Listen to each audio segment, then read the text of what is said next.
мне сделаем эту натальную карту. Чым ты больш дарослы, тым менш твой прайд. Беларусь, журналистика, такой недовольный сидишь, просто капец. Я лічу, што я і так прыгожы ў трэніках, умоўна кажучы. Это скуфство называется, да?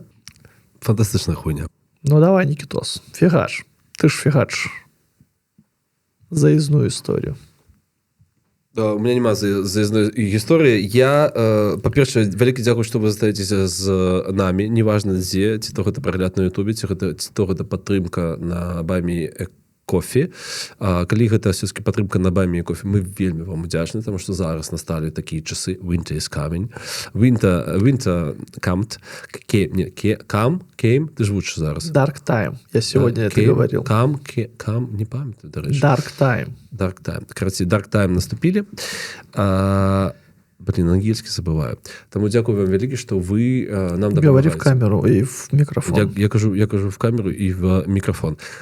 Саша у нас зноў генеруе нейкі ідэі. І Саша, як чоловік, напевно, який глядить серіал Friends in English. Oh, no. Окей. Но местами, когда они там опаздывают с переводом, я такой думаю, о, круто, слово известное, могу, может, уже перейти на английский. Не, на самом деле... Саша, это той легендарный переклад, когда фильм озвучен по заказу компании РТР в 2002 году. Вот yes. Но я хотел с тобой поговорить сегодня про друзей. Знаешь почему? Про не сериал мы размаўляем. Мы размаўляем про сяброўства як з'яву у нашем дарослым жыцці, наколькі я разумею. Да. Окей. Потому что нам потребна история, Саша. Офигенная история для заезда. Как всегда, знаешь, анонс. Офигенная история, но если она будет не офигенной, это будет не так круто. Недавно мы ходили на день рождения к девушке моего лучшего друга. И там была новая компания, и что-то там зашел разговор. Мне падаецца, что для девушек лучшего друга трэба придумать нейкую назву. Вот у тебя же есть там теща, свекр, и вот она как-то повинна называться. Давай накидаем. Ну и что? Девушка моего лучшего друга, дружина. Вот так будет. Поехали. А почему вы не смеетесь никто? Так вот, и мы ходили на день рождения девушки. Бля, Саша, шостый раз, ну и что там сдарилось? Ходили мы на день рождения девушки. Ходили мы на день рождения девушки моего лучшего друга. Это была незнакомая для нас компания. И там одна подруга девушки моего лучшего друга такая, типа, я там чуть-чуть занимаюсь и увлекаюсь натальными картами. И говорит, ну давайте, типа, во-первых, она говорит, типа, вот всю эту информацию, и мой лучший друг говорит, прикольно, давайте вы мне составите натальную карту. Эта подруга и девушка моего лучшего друга переглянулись. Коли вы все еще с нами, я вельми вам удячный. Бо я бы сышел, коли широ. Так вот, они переглянулись, и вот эта подруга, которая разбирается в натальных картах, говорит, мальчик мой, если бы не натальная карта, тебя бы на этом дне рождения 100% не было. Ну, я такой думаю, ну, давайте, ладно, мне сделаем эту натальную карту. Все, сказал там дата рождения, где, что, когда. Она там, типа, через какое-то приложение генерит. И просто у него вот такие прям глаза. Я уже думаю, ну, все. Я, наверное, не должен был родиться на свет. Она говорит, я первый раз такое вижу. Я напрягаюсь, что происходит. И, короче, там оказалось, что у меня штук 7 или 8 каких-то вот этих аппендиксов, префиксов находится в 11 доме. А 11 дом – это дом дружбы. Типа, у меня самая моя главная история и самое крутое мое предназначение, что я, типа, офигенно дружу. Что я фигачу бизнес с друзьями, я там, типа, вот моя суперспособность, это суперспособность дружить. И где она не права. И поэтому я решил с тобой поговорить про друзей. Фантастичная хуйня просто. Да, напишите, пожалуйста, в комментариях, что вы думаете по этому поводу. У тебя синяя майка, да? Я в эти не могу разобраться. Синенькая, да, синя-чорная. Вельмі здорово. Глядзі, наконт того, что я не ведаю, які у нас с тобой статус наших взаимоотносин, там все сложно, ці як, і мы с тобой перыядычна стэлефаноўваемся і размаўляем не толькі про наши там шкурляк, наши там справы, про тое, что у нас в галіне, потому что мы вельмі блізкі продакшн у нас с тобой братэнскі, сестринскі, аднолькавыя. Карацей, мне больш падабалася твоя гісторыя про выход з пэўнай зоны комфорта. Я ведаю, што це даволі шырокае кола атачэння ў цябе шырокае. І гэта как бы людзі, якіх ты можаш назваць сваіх сяброў. І наколькі я разумею, напрыканцы мінулого года ты з яго выйшаў. Наколькі гэта было дыскамфортна. Ты пашоў на нейкую імпрэзу, таму што трэба было схадзіць. Па-даросламу трэба было схадзіць. Не, это немножко не то. Я пошел... Да, у нас вот большая компания моих друзей. Ну, просто так получается, что... Я лічу, што гэта все ж выключэнне з правілаў, таму што чым больш дарослым ты становішся, тым менш твоё атачэнне. Потому что, калі я памятаю, там, у 21 годзе гэта было яшчэ супер папулярна, это была хваля, пік папулярнасці сериала «Как я встретил вашу маму». Мне приблизно там 21-23, і я памятаю, што мы адпачывалі я не памятаю, як называлася гэтая кнайпа каля Фрунзенскай. Там яшчэ я памятаю, што яны капцілі нешта, нейкую ежу, і варілі піва. Peoples. Вось. І я памятаю, што мы маглі закрываць гадзіну рахунак, таму што нас адпачывала чалавек там 20. Гэта была просто пэўная зграя. І мне падаецца, і, дарэчы, вельмі цікавы момант, Мінск, калі дзеці вярталіся з канікулаў у верасні, ён быў падобны на тое, што вот прайды гэтай маленькія гэтых жывёлаў агрэсіўных бегаюць, таму што дзеці, яны ж гуртуюцца заўсёды, падлеткі. І вось яны перасоўваюцца. І, карацей, чым ты больш дарослы, тым менш твой прайд. І таму я лічу, што твоё атачэнне, Саша, гэта хутчэй выключэнне з правілаў, таму што у вас там каля 10 чалавекаў, якія знаходзяцца ў даволі моцных сувязях да гэтага часу. Таму што вот у меня все, што гэта было, как бы яно все скруцілася да моей жанчыны. Чаму я вельмі шчаслівы. Ну так вот, и да, как-то так получается, что у нас была офигенно большая компания, потому что 11-й дом — это вам не скамейки гонять, это все про дружбу и способность объединять вокруг себя людей и дружить. Но вот в последнее время, кстати, чем мы старше становимся, тем чуть-чуть отдаляемся мы. И здесь такой моментик, что реально... Как-то так получилось, что немножко поменялись приоритеты и чуть поменялись общие темы.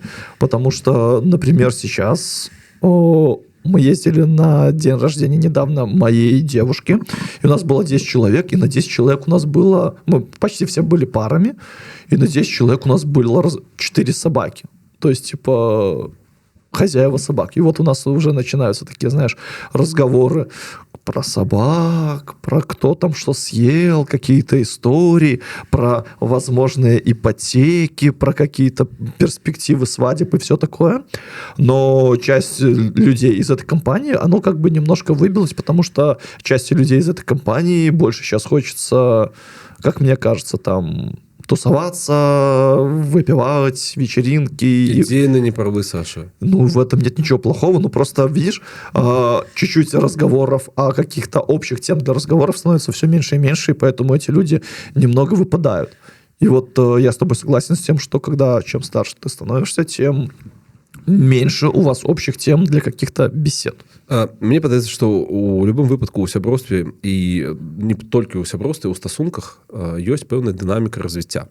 І калі вы школьнікі, і больш за тое, вы вучыцеся ў адным класе, вельмі проста да выпуска з гэтай школы падтрымліваць вось гэтую трывалую сувязь. Простое, што у вас, в прынцыпе, асноўны корпус праблемаў, ён адзін і той жа, атачэнне адно і тое ж, і тэмы вельмі супольныя. Дык вось, у мяне у юнацтве быў сябра, з якім, то бок мы там правадзіліся, ведаеш, я памятаю всех да псіхалагічныя пытанкі, лідер класа і гэтак далей. І вот у нас мы в основном конкуравалі з ім, это был такая... Ты был лидером класса. Я был лидером класса, да, я был заводной, ты что... Я был такой цікавый. Это я теперь соскуфился. Знаешь, я так соскуфился. Да. Вот я был лидером класса, и гэтак далей. Вельмі цікавае атачэнне. И мы были вось... Так само человека звали Сашу, такие все думали, что вот мы будем до конца жыцця в Тугезе. Але пасля я разумею, што гэта, сапраўды, гэта абставіны. Потому что мы поступили в розныя вузы, і больш за тое, што Саня давучыўся, притым Саша был супер таленавітым дзіцёнкам. Мока, калі не памыляюся, называлася гэтай школа, яна дзейнічала на веснянкі, і там была супер класная база. Каб ты разумеў, гэтыя дзеці, якія дадаліся до нас пасля ў 5 клас, ён напісаў, это было изложение, такое был, памятаеш, такая форма была. Ён напісаў яго на той момант яшчэ 5 былі, по-моему, пятерки еще были. Кажется, он написал его на 5-5, нет, десятки уже были. Он написал его на 10-9, русица не поверила, и сказала, переписывай. Он написал еще на 10-10. Ну, настолько был разумны хлопец, і у яго бацька заўсёды хадзіў дзесьці там пад міністрамі, то бок вельмі акуратна будаваў сваю кар'еру для таго, каб не браць занадта нейкай адказнасці. Малайчына пабудаваў дзецям у выніку кватэру. Але гісторыя ў тым, што Саша на трэцім курсе скончыў вучыцца. Праз тое, што ў яго адбыўся штосьці ў яго голове адбылося, і ён стаў хварэць на медвежью хваробу. Ведаеш, што такое? Гэта азначае, што гэта азначае, што у цябе калі мінімальны у тебя стресс, то табе патрэбны туалет. І то бок сэнс у тым, што все там пачыналі падпрацоўваць, я памятаю, было вельмі ў трендзе прадаваць там флешачкі, неяк там круціцца, все пачынаюць свой нейкі там маленькі бізнес. Ён вельмі любіў машыны, і у выніку как бы праз тое, што ён быў абмежаваны на тэрыторыі, гэта абмежавала яго і сацыяльныя сувязі. У нас уже на той момант разышліся нейкія дарогі, таму што я зразумеў, што не цікава сядзець і піць пад пад'ездам проста. І я даволі хутка пасля гэтага скончыла агону сваю алкагольную кар'еру. І таму зацікаўленасць выніку якая была пад'езд і півасік, таму што у нашай генерацыі гэта было вось цікава. Але з Сашам атрымалася так, што супер таленавіты чалавек, праз тое, што нешта ў яго наебнулася ў галаве, атрымалася вось гэтая хвароба, зараз займаецца тым, што ў сваім гаражы круціць тачкі, які любіць больш, чым людзей. Таму мне падаецца, што сяброўства гэта супер здорава, але сяброўства, школьнае сяброўства, яно ў сябе можа мець да халерышчы проста нейкага драматызму на дыстанцыі. Таму што на дыстанцыі гэта даволі цяжка вытрымліваць. І вельмі проста, калі вы ідзеце быць там кентамі і гэтак далей, гэтак далей. Да, вот у меня недавно был, кстати, такой заёб. Я решил посмотреть, как вообще выглядят мои там одноклассники в школе, потому что я ушел после 9 класса в колледж. И как выглядят люди из колледжа. И, это очень плохо будет, наверное, звучать по-лукистски. Это когда слово лук. Да, не Лукашенко, да. Лукизм. У нас подкаст без политики. Мы вне политики. Так вот, про лукизм. И я такой смотрю, я думаю, совсем какие разные люди. То есть, знаешь, очень-очень постаревшие, очень-очень с несколькими детьми, очень такие... Ты виноватишь людей в том, что их есть дети? Нет, просто я на них смотрю через совсем другую оптику, потому что, у меня история с тем, что вот как бы саморазвитие, там, Беларусь, журналистика, все такое. И знаешь, таких, ты стебешь, что у меня много лишнего веса. Там я смотрю на людей... Я не стебался уже месяц, перестаньте. Я нанес тебе травму, Саша. Вот. Я могу оплатить тебе сессию психотерапевта. Договорились.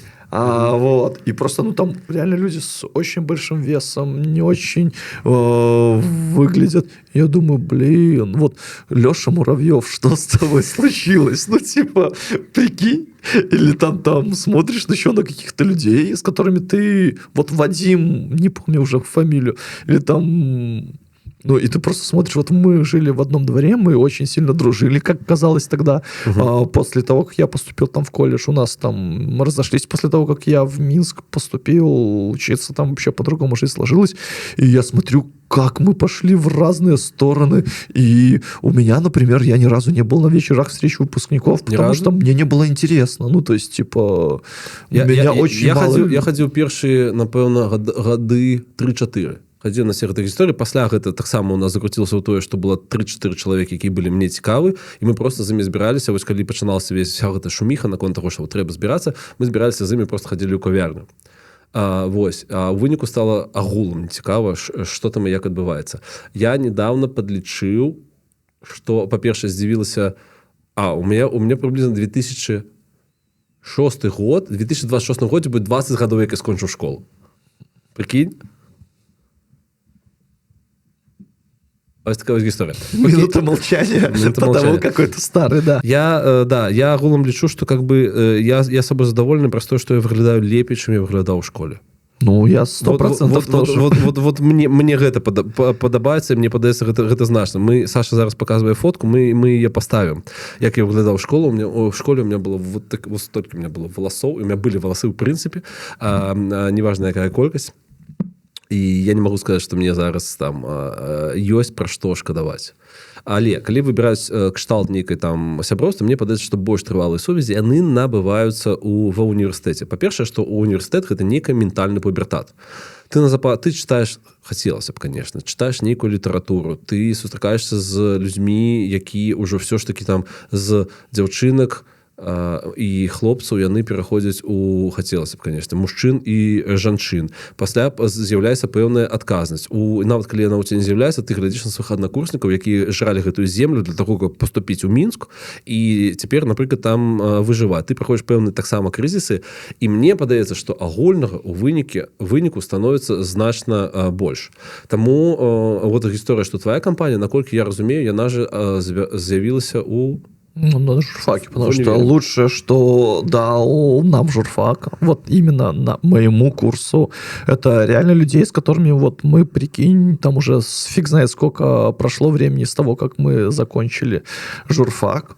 Я не помню, вот у меня с датами похуже. Ну, то есть уже, наверное, реально мы дружим лет 10-12 с этих всех моментов. И очень круто, что у нас вот это вот комьюнити, которое образовалось на журфаке, мы как-то очень сильно начали дружить. И почему-то у меня не было никогда сомнений, что в моменты кризисов что-то будет, типа, что эти люди мне не помогут. И опять возвращаемся. Фух, склейка, рубрика Саша, как Саша сидел. И когда получилось так, что вот попал я в эту непростую ситуацию, мне не было вообще никаких сомнений, хотя там ребята, которые ходили ко мне говорить с губом, да, все, про тебя уже все забыли, бла-бла-бла. Я думаю, ну, слава богу, что я знаю, и у меня уверенность в людях, с которыми я дружу, невероятная.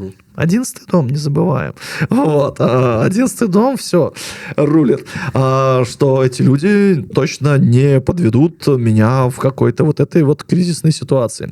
И тут, конечно, очень важный момент, что ребята обожают вспоминать эти истории, когда у человека, который никогда там не особо ни на что не тратил деньги, который жить, як набяжить, и тут им приходит запрос в СИЗО так. Круши твердые, яблоки зеленые, колбаса вкусная, я не знаю, там рыба красная. Нет, ты всех заебал, потому что ты хотел круассаны из Сирии. Человек сидит в турме и кажется, что ему круассаны не смачные. Как бы это история. Круассаны всегда были смачные, але это было вельми приемно, что все эти хотелки, это не моя была прихоть. Это была совет адвоката, и это она все писала, потому что я не знал, как заполнить эту продуктовую корзину. Вот. И в чем история? История в том, что я прям вообще не сомневался, что эти люди меня поддержат. В первую очередь они тратят свое время, во вторую очередь они тратят свои деньги, в третью очередь, они старались сделать там все максимально возможное, чтобы я чувствовал себя, насколько возможно, в плохих условиях очень-очень ок. Поэтому, я вообще не сомневался в том, что эти люди будут со мной вот прям всегда-всегда-всегда. Поэтому, вот, Никитос, у тебя есть такие люди, в которых ты не сомневаешься, что в моменты кризисов и беды все произойдет, вот прям они тебя не киданут. Такой недовольный сидишь, просто капец, с таким недовольным лицом вспоминаешь. Зноў нейкую ваду пашаў ліць. Але гэта окей, табе гэта важна, ты прызнаўся ў каханні сваім сябрам, гэта у любові, каханне гэта іншае. Мне падаецца, галоўнае ў жыцці, каб твой партнёрка стала табе сябрам. Вот мне гэта падаецца. Я вот с осознанием этого вот прям выбрал, и все. Потому что 11-й дом. Мне падаецца, што гэта самае важнае, таму што калі сапраўды, то бок ёсць проста вельмі формула, вельмі такая масава-культурная, простое, што каханне гэта как бы сяброўства плюс там секс, назовем гэта так. І у выніку вялікая падтрымка, мне падаецца, яна ўсё роўна прыходзіць з дома, таму што мы з табой размаўлялі ў выпуску пра працу, калі ласка, паглядзіце яго, калі яшчэ не глядзелі, нам будзе вельмі прыемна, і заданаце вось вот тут і цяпер вот зрабіце стоп, калі ласка, і зададаце нам, калі у вас ёсць магчымасць, тому што гэта нам вельмі дапаможа. З праекта мы з тобой нічога не зарабляем, як у нас цяпер атрымалася. У нас вось на дадзены момант нам прыслалі зараз разлікоўку, што у нас есть на наступны месяц 104 евро, можа быть, там нешта яшчэ дадасца. То бок мы нашкрабем на аператара і на гэтую студыю. Самі нічога не зарабляем. Самі мы не местныя, галадаем і скітаемся. Карацей, сэнс... А смотри, какой довольный оператор все-таки. Не, это тут все мусіць быць нармалёва.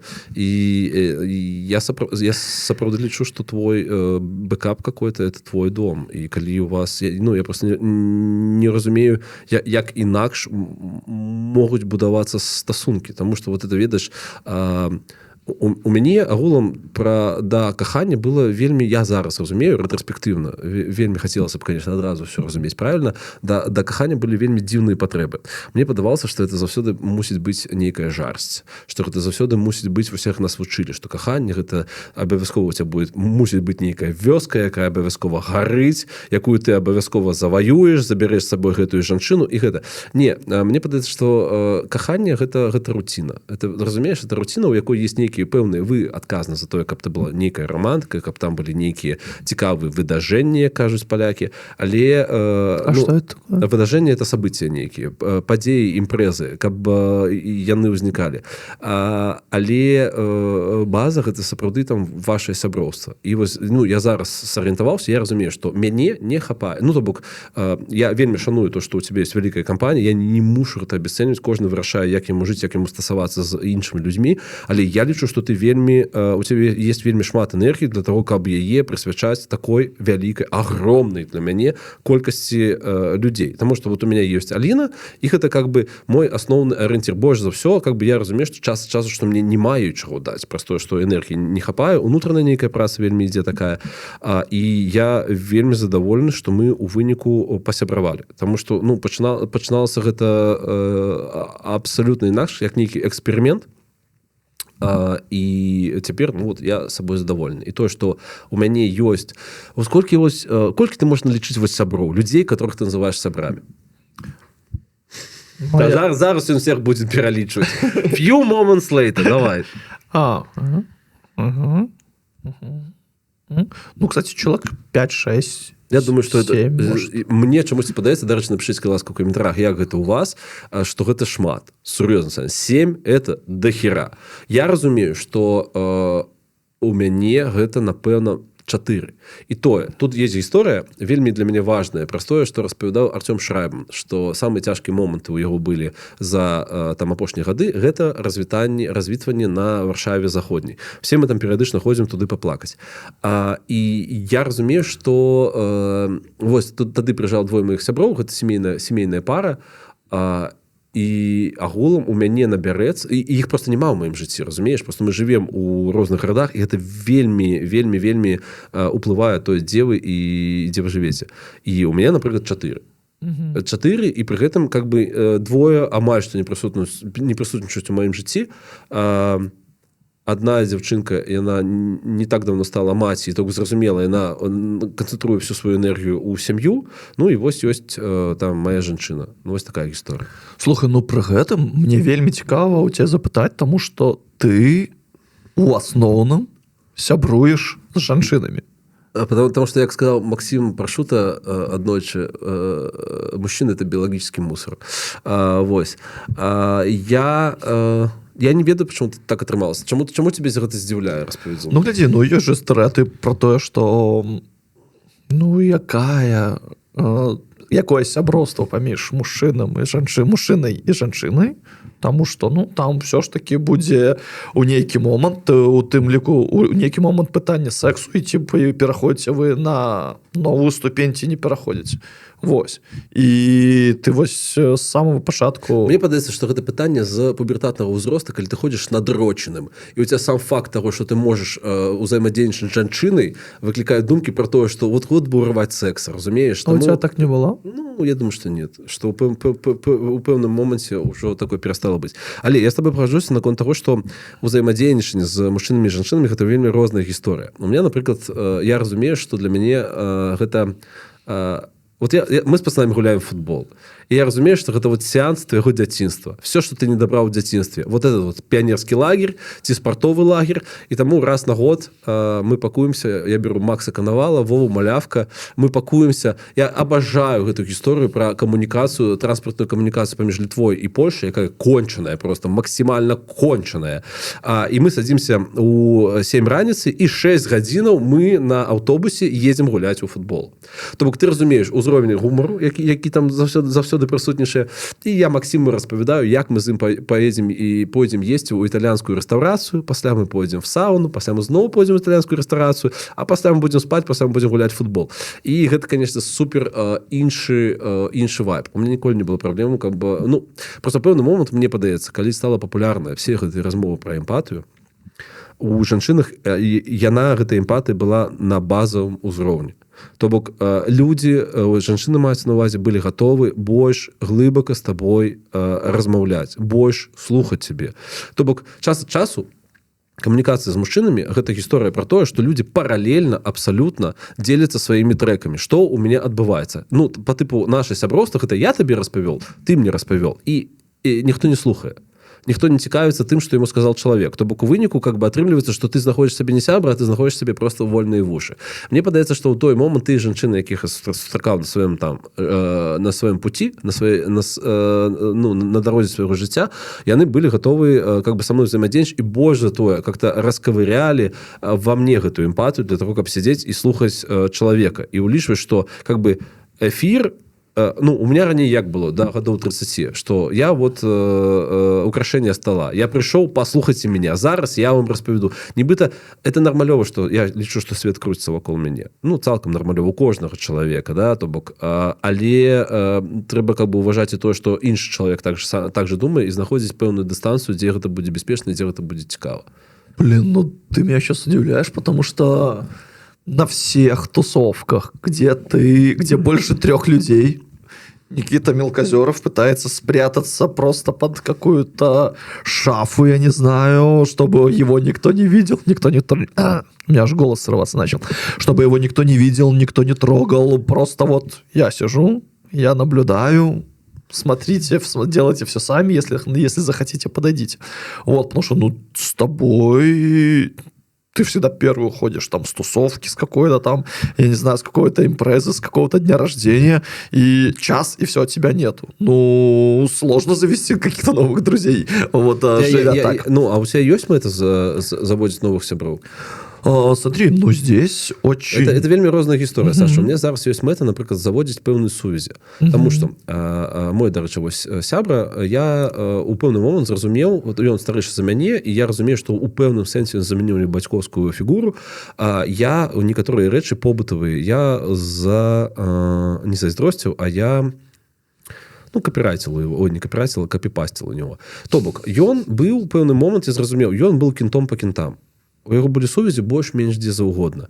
І больш за тое, ён наўмысна рабіў паслугі іншым людзям, для того, каб, хтосьці казаў садзіць на крючок, але для того, каб мець магчымасць атрымаць пэўную дапамогу, калі яна яму спатрэбіцца ў будучым. То бок гэта развівалася такое сеціва. Я зацікаўлены ў тым, каб я развіваў такое сеціва, каб у меня был кент, не ведаю, там, по кроссовкам, каб у меня был кент по ремонту какой-нибудь там бытавой тэхнікі, кент по мувінгу і гэтак далей. Каб гэтыя сувязі, зразумела, у два бакі, каб я мог чалавеку нешта зрабіць карыснае, і ён мог мне зрабіць нешта карыснае, каб яно все было. І ў выніку, у Варшаве зараз я таксама будую так. То бок я ведаю чалавек, які можа мне зрабіць ремонт, я ведаю чалавек, які мне можа дапамагці там з мувінгам і гэтак далей. Гэта больш такія карысныя рэчы. Мне падаецца, пра дружбу. Нет, сяброўства па-свойму таксама карыснае, таму што мне падаецца, што любая камунікацыя, якая ажыццяўляецца, павінна задавальняць абодва бакі.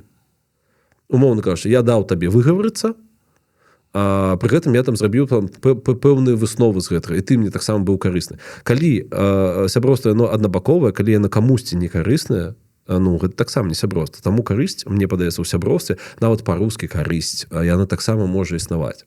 І гэта абсалютна нармалёва. Ці хачу заводзіць новых сяброў, моя жанчына паставіла сабе мэту на гэты год, как это называется, кольцо желаний или что там. Ну, это вот ты уже больше со своими натальными картами. В твоем 11 доме, напевно, такие выдают. В 11 доме там нормально все, там дружбу выдают, да, понимаешь? Вось, моя жанчына просто поставила себе мэту, каб у яе з'явілася пэўная там асоба, з якой ёй будзе цікава выходзіць, просто і вось так вот размаўляць. Я таких мэтаў сабе не ставлю не праз тое, што я там людзей не люблю, да, а праз тое, што я разумею, што пры тым, што у меня праца звязана з людзьмі, што у мой там вольны час, я не могу сказать, что мне там особо патрэбна.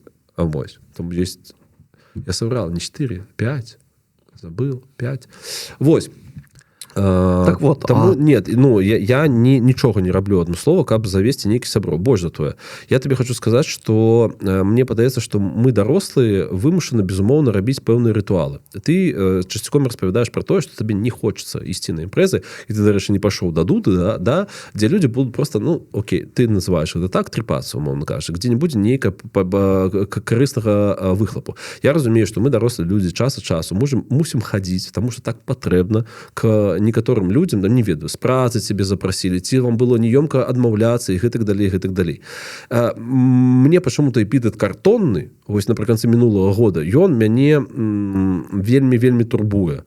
Таму што я разумею, што таксама ёсць вельмі шмат чагосьці картоннага. І я табе скажу шчыра, мне просто так у маім рэальным жыцці весці смол-токі вельмі цяжка, потому что по вялікаму рахунку я разумею, я ветліва падышоў да чалавека, запытаў, як у яго там справы, гэтак далей. Глобальна, ці мне важна гэта? Шчыра, не вельмі важна, да? Але сидзець і маўчаць просто тупо, да, таксама нібыта не прикольна. Плюс я разумею, што, напрыклад, людзі, ну, я хожу на імпрэзы, гэтыя людзі любяць свае дні народзінаў. Вось ёсць катэгорыя людзей, які абажаюць свае дні народзінаў. Я жартаваў наконт таго, што гэтыя людзі пачынаюць на наступны дзень пасля свайго дня народзінаў думаць, як яны будуць святкаваць наступны. І ім просто, ну, то бок, ты это нармалёва, это эмпатычна рабіць тое, што важна іншым людзям. Ну, то бок, маёй жанчыне важна, каб я прыйшоў на нашу гадавіну прыгожым. Я лічу, што я і так прыгожа ў трэніках, умоўна кажучы, а яна так не згодна. І я раблю гэта для яе. То бок, разумееш, і то бок, гэтаму чалавеку было важна, каб мы прыйшлі, каб мы сталі часткай гэтага свята. Я прыходжу, выконваю все неабходныя рытуалы, і спакойна пасля паўгадзіны сыходжу дамоў, дзякуй Богу, у мяне сабака, якога трэба выгульваць наш пацыр. Таму гэта я не маю нічога кепскага ні да чалавека, які прыдумаў гэтую імпрэзу, ні да людзей, якія яе напоўнілі. Але час ад часу некаторыя рэчы мне не прымальны. Окей, гэта мой набор комплексаў, гэта моя там, не ведаю, што сацыяфобія і гэтак далей. Але ў выніку кожны з нас робіць так, як яму карысна. Таму што я не буду хадзіць просто так дзеля пустой сацыялізацыі прыдумываць себе нейкія штучныя там імпрэзы ці нагоды з кімсьці схадзіць на каву. Блин, прикольно, просто у меня это все немного по-другому, потому что сейчас как будто есть люди, которые мне интересны и симпатичны, и они, наоборот, как-то проявляют активность какую-то. И если эта активность мне интересна, то у нас какой-то, ну, не дружба, потому что дружба – это немножко другое, но вот приятельство какое-то появляется, потому что через какое-то время это приятельство может перерасти в дружбу, но у меня просто ощущение, что немножко после переезда у меня начинает появляться там новый круг. Сначала вот я назову это приятелем, потому что я еще не могу назвать их друзьями, но перспектива стать другом у этих людей есть. И это очень забавная история, потому что она базируется на взаимном респекте. И это вот не про то, что какое-то вот картонное, как ты говоришь, какое-то штучное.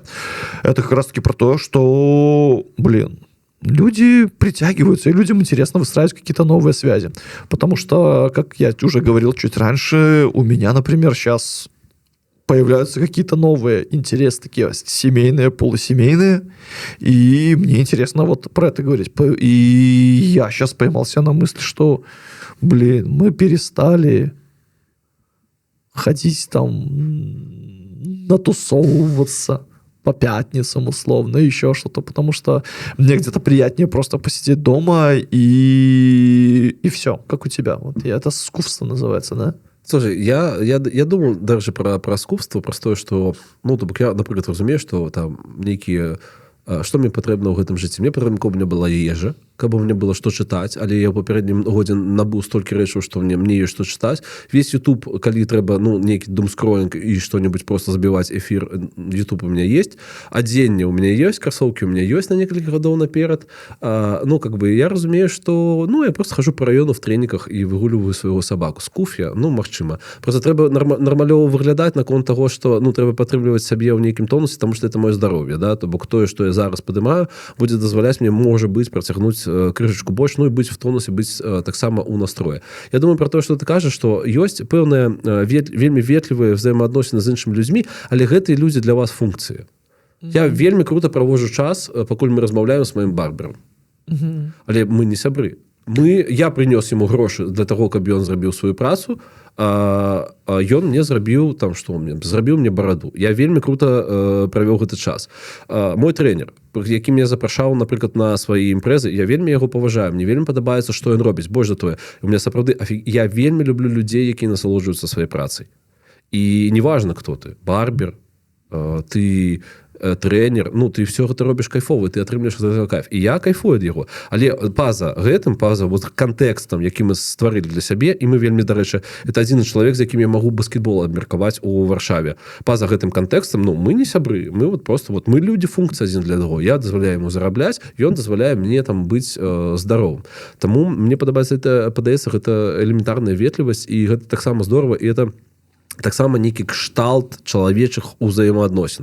Больш за тое, ну, калі мы будавалі сённяшнюю каманду Маліны, мне важна было, чтобы это былі нармалёвыя людзі. І мы таксама просто функцыя адзін для аднаго. То бок, не, без праблем, мы можам скінуць там адзін аднаму какие-нибудь там... Хотя, не дай бог, Игорь мне что-нибудь скинет, я думаю, что там будет, конечно, беда. Ну, короче, у нас есть свои внутренние мемы, у нас есть вялікая павага і гэтак далей. Я цікаўлюся, як дзеці там, ці не хварэюць і гэтак далей. Гэта, ну, мне шчыра цікава, каб у людзей все было нармалёва. Але вот ён кантэкст. І ты не абавязкова пераводзіш гэта ў сяброўства. Вось і все. Таму што, ну, как-то я не тое, што мне залежыць, што людзі сталі абясцэньваць там сяброўства нейкае. Умоўна кажучы, фолаверы твои, это не твои сябры, да? Твоё атачэнне агулам, гэта таксама не твои сябры. Таму нейкая такая гісторыя. Но при этом, понимаешь, у вас не идет сближение один к одному, потому что у вас есть определенная граница, которую вы выстроили, и это нормально. Заебись. А есть еще штука, которая вот такая вот химичная, понимаешь? Вот я как грузин начал вот так делать. Есть штука, которая вот химичная, и вам просто прикольно общаться еще больше, еще чаще. И вот у меня это появляется. Ну, и это в том числе из-за того, что очень большая проблема. Люди, которые находятся внутри Беларуси, ну, мы с ними не виделись уже пару лет, и раньше я там их считал очень близкими людьми, а сейчас из-за того, что мы не видимся, и в том числе из-за того, что там мои соцсети признаны экстремистскими, вот, и хочешь не хочешь, люди просто отписываются ради своей безопасности, и ну, ты ж не будешь в рутине дней, когда тебе там 30 заходить там. Вначале, может, будешь, а со временем понятно, что ты все реже и реже заходишь, ты все дальше и дальше друг от друга, и ну, у меня вот так и есть. И тут уже другой вопрос. Вы иногда созваниваетесь, но есть история, что вам просто нечего обсудить. То есть, если вы раньше там могли обсудить какой-то контент, ну, люди там смотрят там российский контент, ты смотришь, стараешься его не смотреть. Люди, что-то происходит у них, но ты настолько далек, и настолько вот прям вы разошлись, хотя казалось, мы там будем дружить все время. Я думаю, Саша, что... это, знаешь, борьба крестных. Знаешь, такой мем, что типа хочешь, чтобы человек исчез из твоей жизни, сделай его крестным. Вот я идеально такой крестный, потому что так получилось, что я уехал, и все, и как-то так все мимо. И, к сожалению, наверное, может, плохой человек, мне уже и не очень интересно, что там происходит. Мне цікава, але я кепскі хросны, я хросны 2 дзяцей. І вось одна дзяўчынка ў Мінску, другі хлопчык у Варшаве.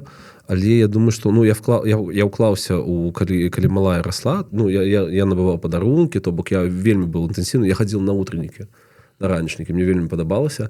І ведаеш, што был такой шчасце, когда першая яна застеснялася, она вельмі юна ее отправили ў дзіцячы садок, а на другі яна уже прочитала гэты вершик, і ты такой, как за сваё. І это вельмі насамрэч здорово. Ведаеш, дарэчы, яшчэ што згадаў наконт вот дынамікі, як людзі развіваюцца час за час, што мяне адбіла ад сустрэчаў з класам. Я памятаю, што мы аднойчы сустрэлі з чуваком, з якім мы сябравалі ў школе, і такой у нас был вечар ностальгічны, так класна, гадоў па 20 нам было, вот нібыта вярнуліся ў школу сапраўды. І ён пра аднаго парня кажа, а как там Міша? Вот Міша, а я з Мішай тусаваўся і футбол гуляў, які у нас былі цікавы. За зборную России мы заўзелі, за Сычова, Дмитрий Сычов, 2002 год, як он бельгійцам забіў, пасля ў мінскім Дынамо ён скончыў. І как там Міша? І на другі дзень, нібыта мы яго себе накалядавалі, мы его в Короне сустракаем. І у меня такое было адчуванне, што лепей мы бы яго не сустракалі, потому что Міша стоит, по-перше, вот он вот так вот, он все сюда, и он гоняет соплю. У него тут сопля, и он как-то, вот он ее как-то не подобрал, она приклеилась к нему, и он вот так вот стоит, вот так вот. И он, видишь, и он, вот люди бывают, которые вот можно глядеть, я научился не так давно, look through, вот раз человека глядеть, а бывает момент, когда вот он в одну кропку вот так вот, и вот он эту соплю гоняет, просто. И как-то и он нехаця так з нами размаўляў, і я думаю, ну вот асцерагайце сваіх мараў. Больш за тое, не, пра гэтага Міша я таксама яшчэ гісторыю памятаю, што мы вельмі сябравалі ў 9 класе, вось калі мы скончвалі как-то школа падставова зараз, это у палякаў базавая адукацыю атрымалі, 9 клас, таксама там былі іспыты. І мы как-то былі такія сябры. Я ездзіў да іх сям'і на лецішча іх, ну вот настолькі мы как бы былі па-за гэтым. А у 10 класе как бы самый беспантовый год адукацыі.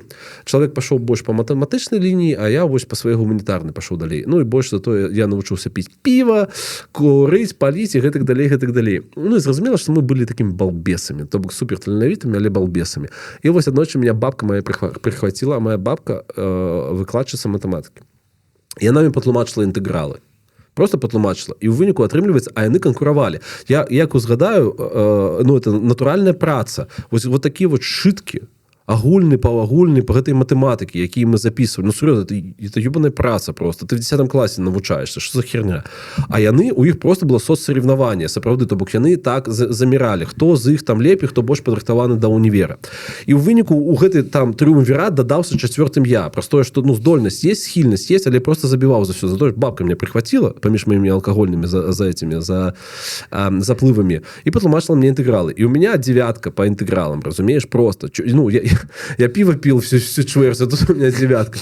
Блядь, чувака не вытрымали нервы, прикинь. Вот я разумею, настолько яны были, настолько вот его накручивали в семье, что он мусит поступить. У него был супер таленавіты бацька. Яны вучыліся з маёй маці в школе, и он был школьной зоркой. Все казали, вось яго там бацька. Больш за то, чувака назвали у гонор бацьки, да. И я так разумею, что его настолько накручивали дома, и для него вот этот вот полупьянтос мелкозёр вздымает так, блядь, он меня схватил. Вот есть у людей дурная звычка, не люблю. Коли на тебя хватают за что-то. За лацкан может тебя ухватить, могут тебе за запястье ухватить, за руку тебя ухватить. Я памятаю, як его, блядь, порвало просто, и он, тримая меня за руку, и с шитком своим, переписанным с этими всеми уровнями, хуячит об как называется, батарею. Как это, блядь, мелкозёров смог, блядь, вот так вот. Ёб твою мать. Тому трэба вельмі как-то акуратна выбіраць людзей, якія вакол цябе нешта для сябе робяць. Больш за тое, мне падаецца, што ўсё проста, Саша, бываюць розныя вельмі как бы функцыі. Вось есть людзі, якія працуюць на прыём. І мне падаецца, што ваша кампанія такая вялікая, таму што там вельмі шмат людзей, у якіх вельмі высокі ўзровень эмпатыі і вельмі вялікая патрэба ў нейкам там дапаможніцы, кому-нибудь там дапамагаць. Таму што, ну, у тебе ёсць здольнасць вельмі працаваць не на прыём, а вельмі вот так вот, ну. Это не 11 дом, Саша, калі ты прыходзіш і просто людзям пачынаеш выдаваць свой эфір, і не пытаешься, як у іх справы. Это не 11 дом. Але, калі атрымліваецца так, што людзі сапраўды не вельмі... Ну, бывает такое, што людзі сходзяцца. Адзін працуе на прыём, другі на тамадачу. І вот атрымліваецца такое вось сяброўства.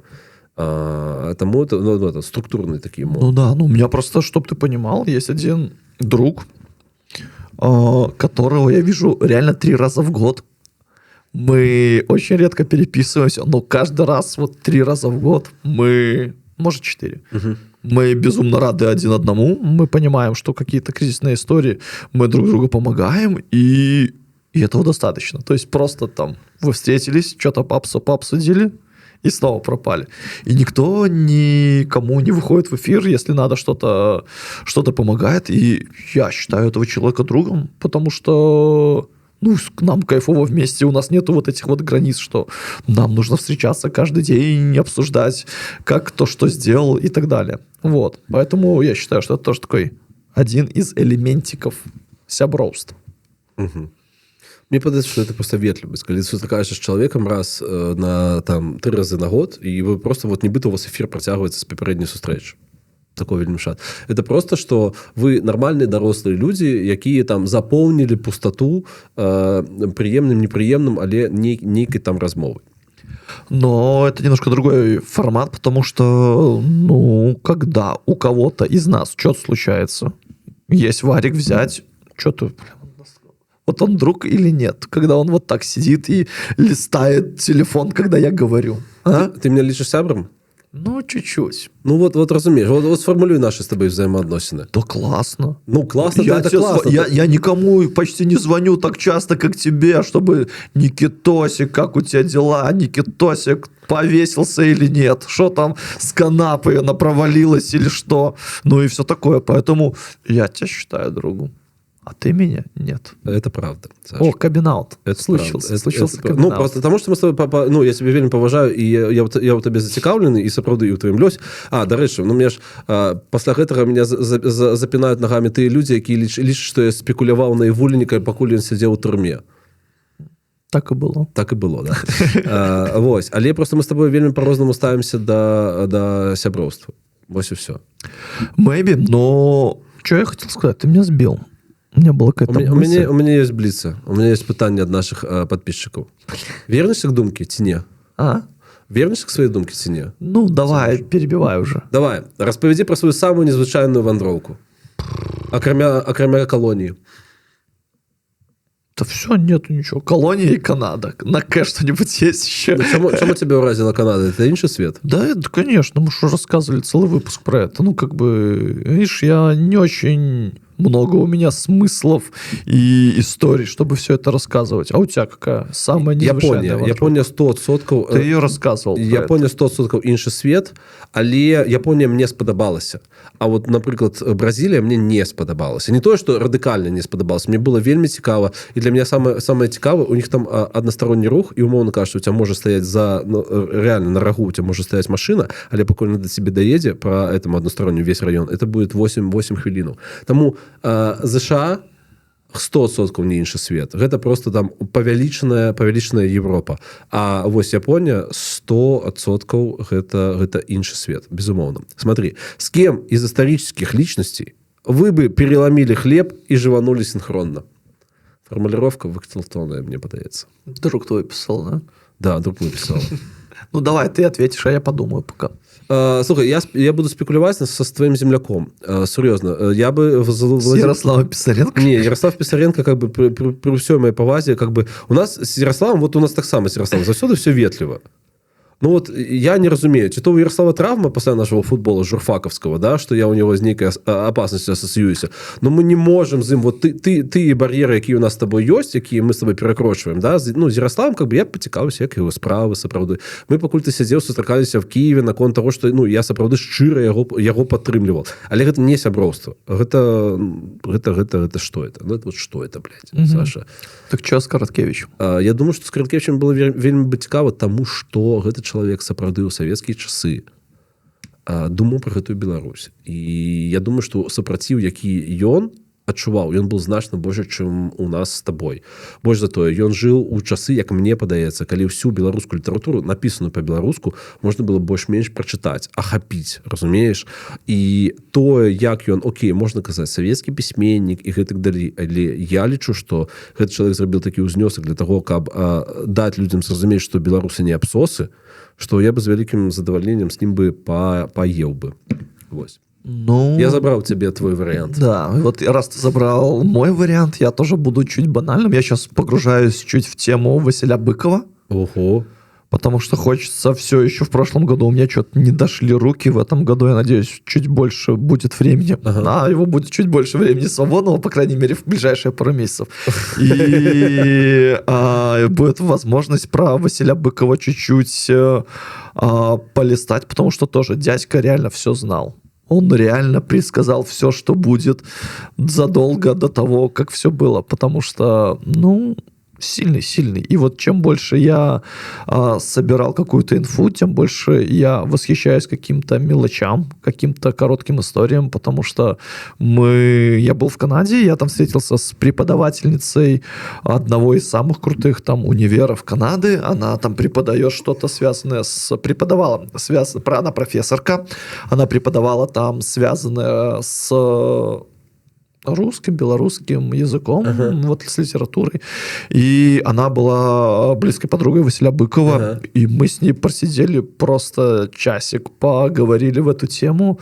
Но она настолько фактурная. Вот мы приехали к ней в дом, и она такая, типа, садится на своей террасе, закуривает сигаретку такую. Давайте размовлять просто. И после того, как мы с ней поговорили, она говорит: вчера в город ездила. Что, метаксу будете? И так, типа, чик-чик-чик, чтоб разговорчик шел повеселее. И мы еще там поболтали с ней. Очень удивительный человек, и я про него реально не слышал ничего плохого. То есть ничего, ни одного негативного комментария, ни одного негативного высказывания.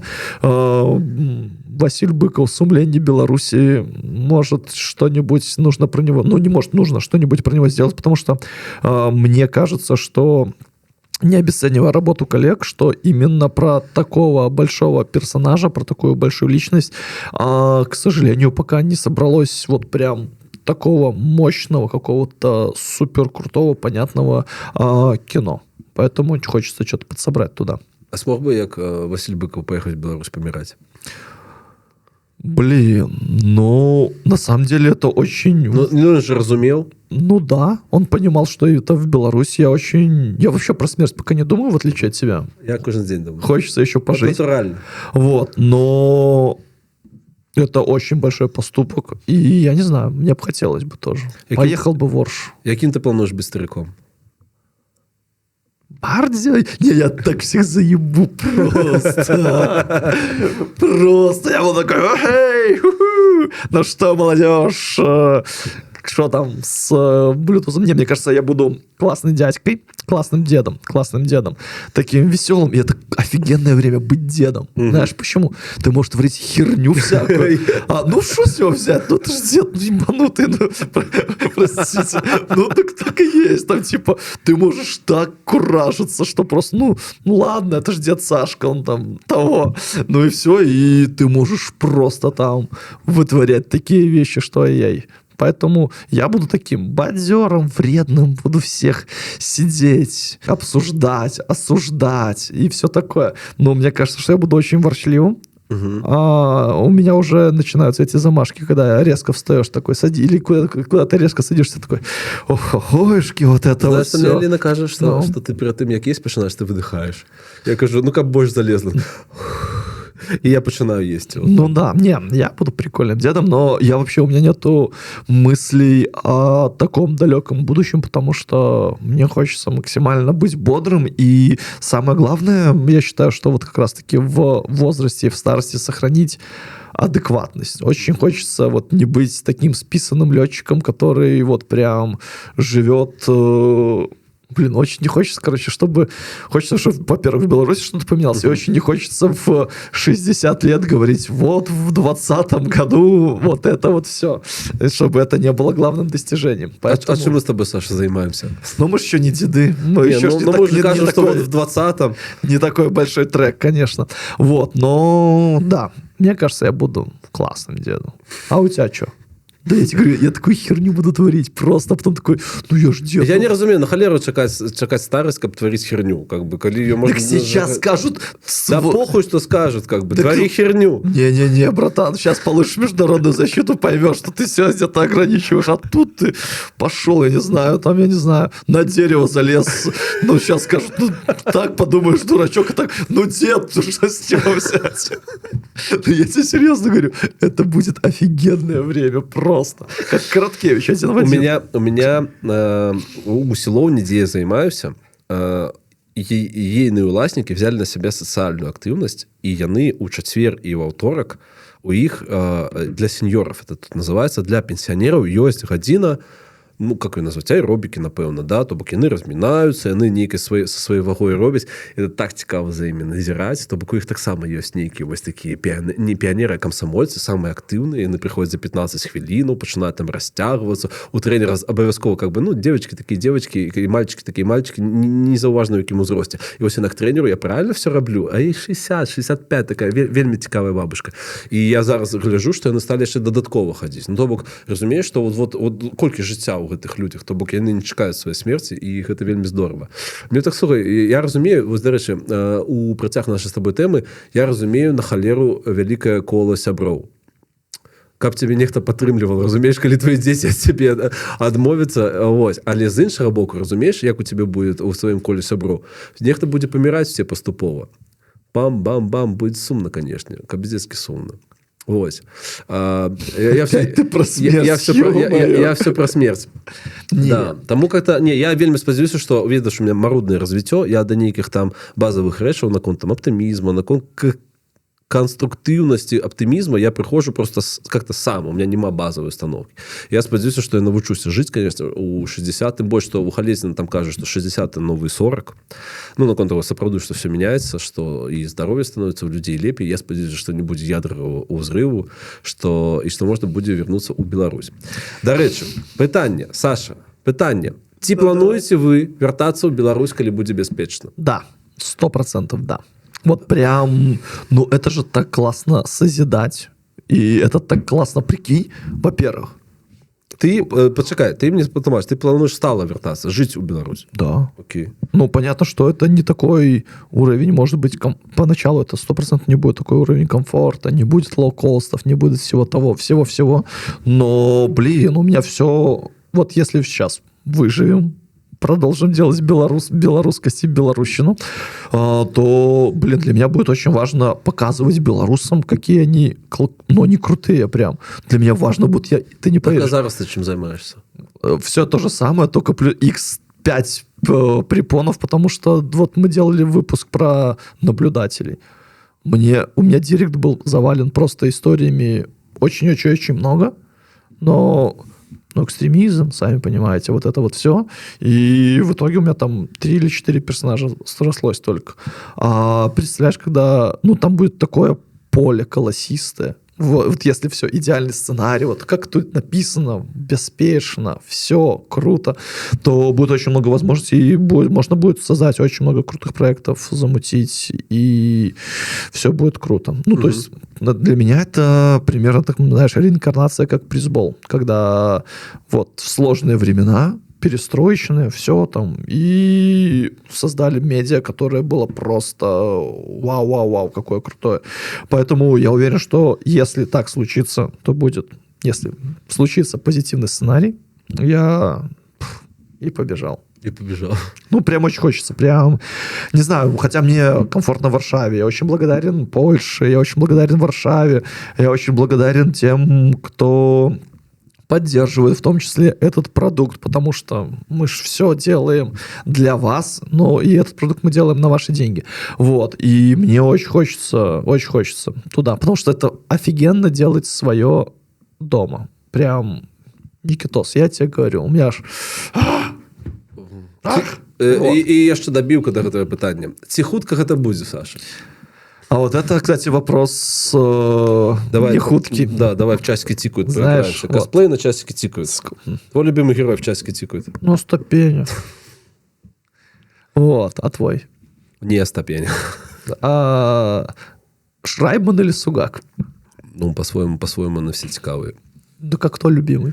Не, слухай, ну зразумела, што как бы ну Шрайбен крутой, сур'ёзна. Вот ён как бы захоўвае сябе і тое, як ён апошні 5 гадоў правёў, і больш за тое, мне падаецца, нават развіўся. Ну, гэта Так вот, это будет не скоро, но я ж буду дедом таким, типа, прикинь, такой, эй, мне 70 лет, я такой, тун-тун, погнали. Калі цябе ніхто з дрэва не здыме тут у Польшчы, як ты поедешь у Беларусь, скажи мне, ласка? Ну, вот если так. Ну, конечно, просто, понимаешь, очень хочется верить в лучшее, но жить... Ну, у тебя нема такого, что ты малюешь себе там горизонт, некий там 10 годов, это все. Не. Ну, нет такого. Как будет, так будет. Треба жить, як набяжить. Так а ты что, поедешь? Не, я поеду, но мне моя жанчына сказала, что она у Беларусь уже не. Яна не хочет. Тому как бы я думаю, что будет шрайбановский так само вариант с наездами, отъездами. Ну, это мы супер фантазуем. Вот супер фантазуем. Але мне цікава Беларусь, потому что, слухай, простое, что зараз я хожу по ужондам, атрымліваю гэта, ну, чужие мы тут. Вот как бы и вся гісторыя. И я з вялікай павагай да Польшчы, супер інфраструктура, супер, ну, до нас ставится тут лепей, чым у Беларусі. Ну, это просто фантастычна. Больш за то, это вельмі такое ближнее зарубежье, и люди просто так развіліся. Это супер классный прыклад, и мне падабаецца у Польшчы безумоўна. Але, ну, как бы... Не поляк ты, зразумела, і я не хочу становиться полякам. То бок я толькі адчуў увесь гэты сок таго, што такое быць беларусам по-свойму, сваёй фармулёўкі, і ну чаму бы не. Таму я таксама адчуваю сябе моц рабіць там нейкія праекты, больш за тое нейкія там сферы з нуля просто рабіць. Мне было бы вельмі цікава. Але гэта все эратычныя фантазіі. Ну да, поэтому...